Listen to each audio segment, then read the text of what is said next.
Welcome to Measuring 101. This session will show you the proper way to fit a patient for compression stockings and pantyhose. In the next few minutes, you'll learn how to determine whether the patient can wear one of Juzo's standard sizes or if a custom garment will be required. At the end of this program, you'll see a brief survey about our e-learning series. We encourage you to take a moment to complete it. Your feedback will help us fine-tune the series to your needs. Let's get started. When taking measurements, it's important that the edema is at its most reduced state, usually first thing in the morning or at the end of treatment. First, I'll show you how to measure for a standard size garment. Make sure to have your Juzo measuring tape, washable marker, and Juzo size chart handy. To determine whether a patient can wear a Juzo standard size garment, compare the points you measure to the Juzo size chart. Always measure the circumference first. Remember to mark each point on the inside of the leg. We'll use these points later to measure length. There are 4 standard size circumference measuring points: B, C, G, and H. Start with the most important point, point B, which is the area of greatest compression. This measure is the smallest circumference of the ankle, closest to and just above the ankle bone. You may need to take several measurements to determine the smallest circumference. Next, measure circumference point C, the largest area of the calf muscle. Point G is measured at the top of the thigh or groin area. And point H is measured at the fullest circumference of the hips. Juzo uses an easy fit measuring system for 20 to 30 and 30 to 40 compression levels, featuring 5 sizes to choose from. The 40 to 50 compression size chart uses 6 standard sizes. Now, take the length measurements using the circumference points we just marked on the inside of the leg.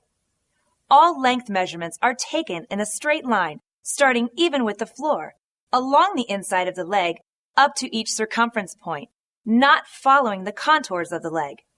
For knee highs, measure from the floor to point D, below the knee. For thigh highs and pantyhose, measure from the floor to point G, top of the thigh groin area. Standard stockings and pantyhose come in 3 lengths: regular, short, and petite, depending on model. So, how do you know when you should measure for a custom garment? The answer is simple. When the patient's limb is too large or too small for a standard size garment. Compare the circumference and length points you just took to your Juzo standard size chart. If any of the measurements are outside the standard size range, you'll need to take additional measurements to fit the patient for a custom size garment. Again, make sure to have your Juzo measuring tape and washable marker. First, take the additional circumference measurements. Remember, you will have already taken the B, C, and G circumference points on the leg. Let's start with circumference point A, which is taken around the metatarsal heads. Typically, this is found at the base of the 5th metatarsal. Point Y is taken with the foot at a 90-degree angle.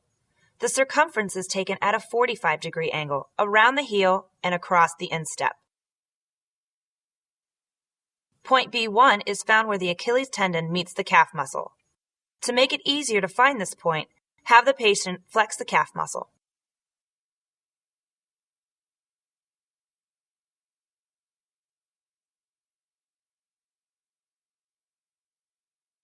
Point D is the smallest circumference below the knee, above the calf. Point E is found mid-patella. Point F at mid-thigh.